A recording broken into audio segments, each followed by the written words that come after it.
So the idea here is all of these talks are linked around some work that all of us have done that's related to the Snohomish and specifically related to flooding in the lower Snohomish. And I just wanted to sort of give you a roadmap. So we've got 4 talks, and they're ordered really from most abstract to most concrete in rough terms. So we're starting with Eric Salathé, who's going to give us sort of the big picture context.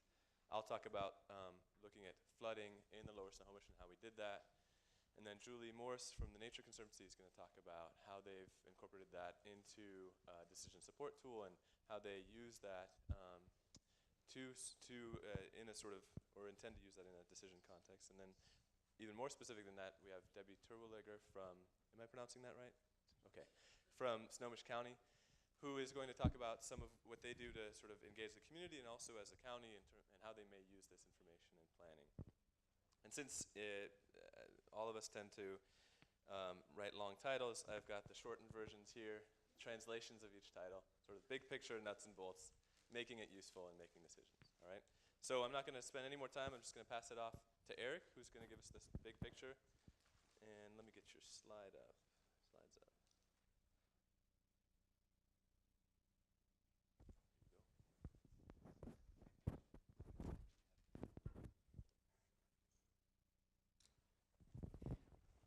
Well, I just realized I didn't put my name and affiliation on here, but well, I'm Eric Salathé. I am at the UW, actually UW Bothell faculty, and I'm also the UW director of the Northwest Climate Science Center, which you heard from earlier this morning. So, and I'm also part of the Climate Impacts Group. So what I want to talk about is, oh, this is an old picture I found of a flood on the Snohomish. I just thought it was interesting to think about, how long history of flooding we have in this region, and also how a lot of our infrastructure in the region has sort of evolved around this profile of flooding, and therefore the certain vulnerability that we have to to large-scale changes in that infrastructure design that we've adapted to a certain kind of environment, but the question is whether how resilient we are to changes in that.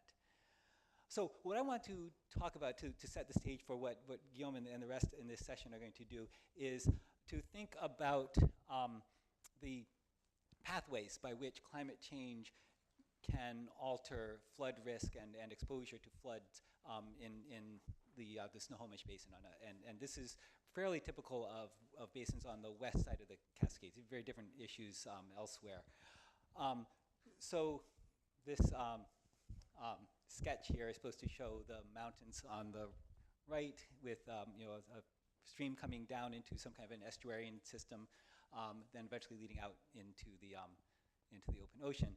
And so if we think of, if we accept global climate change, so I've done this in 2 different ways. Down in the lower right is sort of a diagram that I'll repeat throughout the talk so we can keep track of where we are in these pathways. But if we think of the primary physical mechanisms in the climate system that can impact a system like the one in this picture, a stream and estuarine and coastal system, there would be things like global sea level rise, working from left to right, increased storminess that might have storm surge or wind-blown damage, changes in extreme precipitation, which more so than the mean precipitation affect our flood risk profile, and warmer temperatures. Okay, there are lots of other things you can think of, but these are really the very clear, direct drivers of changes in the exposure of the system. So to think about these in sort of less abstract sense, where we're thinking about inundation, storm surge, higher peak flows in the rivers, and reduced snowpack. So those are the sort of the more apparent influences of those physical effects. So what I want to do is go through each of these. Actually, the last one here on the in my little diagram on the lower right, Guillaume is going to address. I'll be talking about the first 3 pathways here. So let's start with warming and less snow. This is actually the most obvious, most direct, most certain influence on the climate, and one which we are already seeing the effects of, not only from increasing temperatures, but also the effect on snowpack and stream flow. So this is documented, it's happened already, it's already emerged in a sense. So many of you have probably seen these kinds of figures before. If you look at the historical distribution of snowpack in the state of Washington in that blue, and then consider what happens as the climate warms from the 2020s, 2040s, 2080s. The red areas show places where there is a loss of snowpack. And so you get this dramatic recession of the snow line starting from the current edge of the snowpack and working its way up to higher elevations. So this has got lots of important effects on storage of water in various systems and such. But if we think more directly about stream flow and its implications for flood risk, it's really a matter of altering the stream flow timing. So again, this is maybe a figure that I think Amy Snover actually showed this in the plenary. A typical river in the Northwest has this kind of a profile, where if we start in October at the dry part of the season, we have a peak in stream flow due to winter rains, then a sort of a lull midwinter and early spring, and then another peak in flow in the summer due to snowmelt. Right? So a rain one and a snowmelt one. The snowmelt one is actually due to precipitation that fell earlier in the season but was stored up in the snowpack. Right? So this is familiar to most of us. And what's projected to happen all up and down the region is a shift, a loss of the snow-driven peak and a gain of the rain-driven peak. And so this alone, which is direct, simple relationship to warming temperatures, something that is observable already in stream flow timing, has clear implications for the flood risk profile. I mean, that season when you are likely to get floods, November, is going to see increased stream flow at a baseline. So you just add any kind of extreme events to that already raised baseline, and you see that there's no question but that this direct effect is going to substantially alter the flood risk profile. So this is all places where there's a lot of snow in the system, and the loss of snow is shifting stream flow earlier. If you had no snow in the system, then it wouldn't really matter. So in streams that are purely rain-driven, then there is not that direct temperature response. So it's all those rivers that have a big snowpack component that see this. So the next thing is precipitation. So it's not really the average precipitation over the season that's a big deal. And in fact, that if you look at some of the results that I think have been shown already in this conference, the changes in seasonal total precipitation are not negligible, but they're really kind of small compared to natural variability. And we're talking about 5 or 10% compared to something that varies by 50% year to year. But when we look at heavy precipitation, this is a result that's seen fairly universally, that the changes in heavy precipitation are much more dramatic than the changes in average precipitation. So this is a global map. It shows results from an ensemble of global climate models. On the left is the changes in total precipitation, which are, if you just look at the scale, it goes up to 14, right? And then, so -2 to 14% changes in total precipitation, and you wouldn't notice that, right? And then on the right is changes in extreme precipitation. This is maximum 5-day, but it's a standard measure of peak precipitation. And the other changes are up to 45%, which is something you would notice, okay? And if we look locally, these things are actually amplified and attenuated around the region, around the topography, so that the slopes of the Cascades actually amplify this effect. So the same effect is seen sort of regionally, but it's amplified around the topography, and then that can be very important depending on what river basin you're on or which side of the mountains you're in. And this is due to changes in atmospheric rivers in our part of the world, okay? And a number of studies have shown this. This one here is from so I'm going to be impartial. I'm going to show the one that a graduate student of mine did, but this is a graduate student. I don't know if Mike's here. There he is. Changes in atmospheric rivers due to climate change scenarios. And so looking up and down the coast, so north and south goes up and down on the left map. So looking at that transect, rotated over like this, and so that the south is on the left, north is on the right. In brown, you see changes in the percent change in precipitation on all days. And you get that little thing that's just brown line, which is slightly above 0. And then if you look at change in precipitation during atmospheric rivers, that's where you see, oh, this is the sensitivity, I'm sorry, the sensitivity of precipitation to temperature, okay? So this takes you out entirely from what climate scenario you're on, right? It tells you if you warm by a certain amount, the precipitation will change by a certain amount. So you can just take your temperature projection and, kind of look up where you would be precipitation-wise. And so total precipitation is relatively not very sensitive to warming, whereas extreme precipitation in these atmospheric rivers responds, much more dramatically, 3 or 4 times as sensitive to warming as just your typical drizzly day, right? Anyone around here knows, you got 2 kinds of precipitation, the kind that sort of hangs in the air and kind of gets you wet without falling, right? And the kind that you don't want to go outside in or ride your bike in, right? It's like, do I need my rain pants or not when I go on my bike?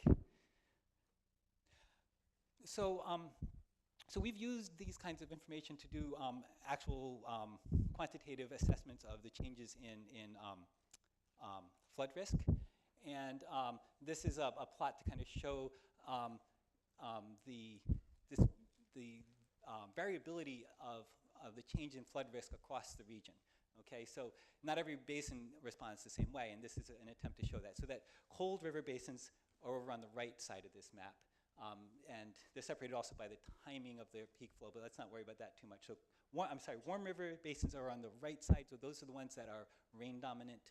On the left side of this map are the snow dominant basins, and in the middle are the ones that have these double peaked response.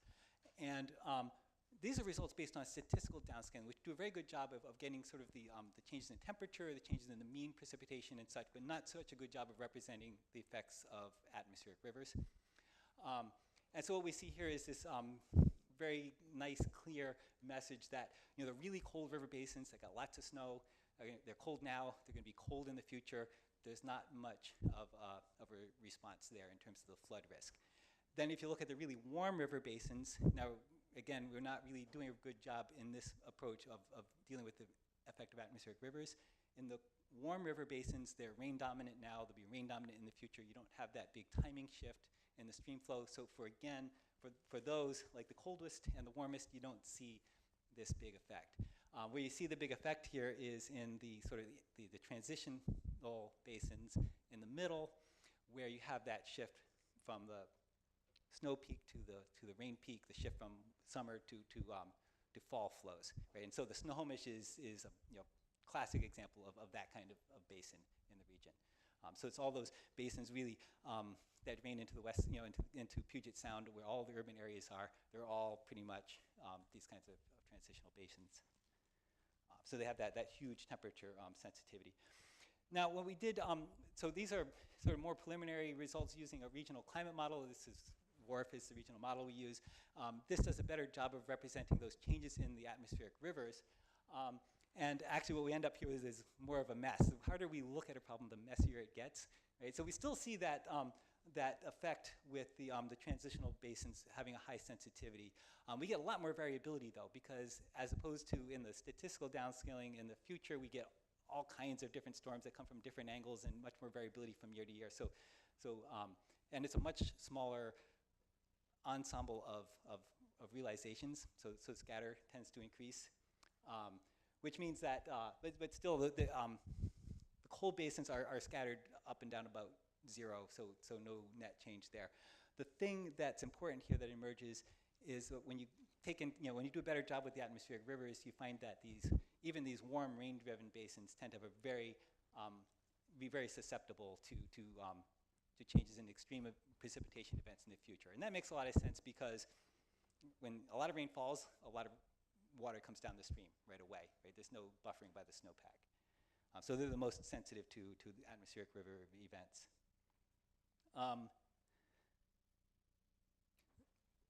So the last thing I want to talk about is storm surge. So this is on the outer coast. In Puget Sound, you never see this kind of thing. But when you do have heavy winds, you do tend to push water up against the coast. And so is this an important pathway for coastal flooding in Puget Sound, or even along the coast? And so we've just recently begun working on this. I don't know if Crystal is here. This is a study we've been doing for City Light, and so this is really ultimately very preliminary results. But again, using a regional climate model, we can look at, in very fine detail, what the winds are around the region and also the extreme winds. So this on the right shows a map of the intensity of the 95th percentile winds in the current period from, this is actually a CMIP-5 based regional climate model run. And so you see that, the heavy winds are offshore and then they get attenuated as they come in. Not much detail offshore because those, even at the surface, the winds are pretty smooth and well resolved during storms, but inside we have all the topographic effects. If we look at the percent change in the 95th percentile wind, so these are, in each case, current and future, the winds that are exceeded 5% of the time, so the really heavy stuff. We do see that there's a pretty broad increase across the region, particularly offshore, where this is over the ocean and there's not much happening in terms of mesoscale meteorology. So an increase in winds offshore, but it's really, really small, okay? So, our basic intuition that, under climate change we have more energy in the climate system and therefore heavier winds. There's maybe some of that going on here, but if you actually, Cliff showed this very same thing earlier. If you actually look at the time series of this, so this is the same value I showed. This is actually the number of days each year that exceed that 95th percentile. So on average, 5% of the days in a year should exceed the threshold.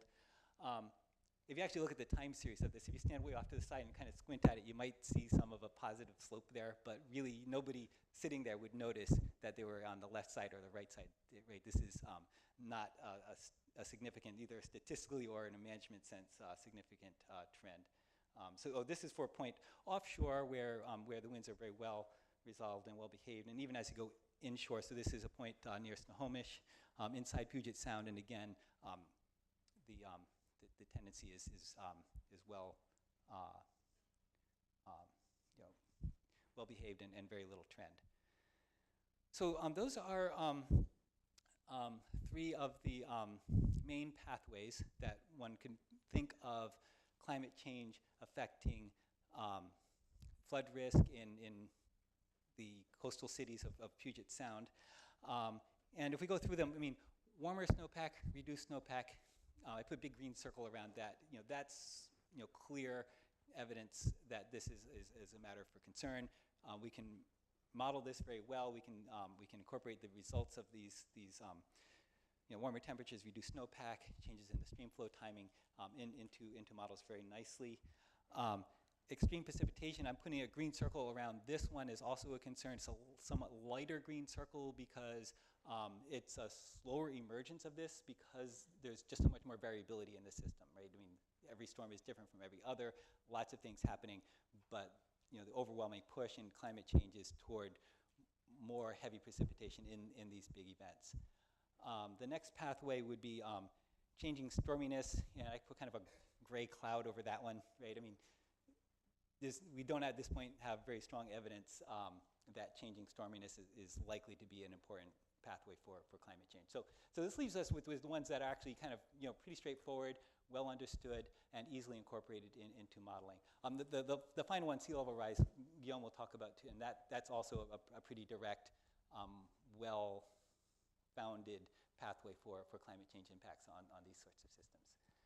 Okay, so I think that is, yes, that's my last slide. So I guess should I take questions now and then? Okay, sure, I'll take questions now about any of that.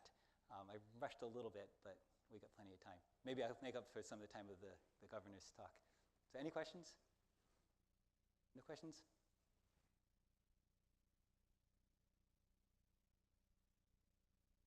Should we, who's next?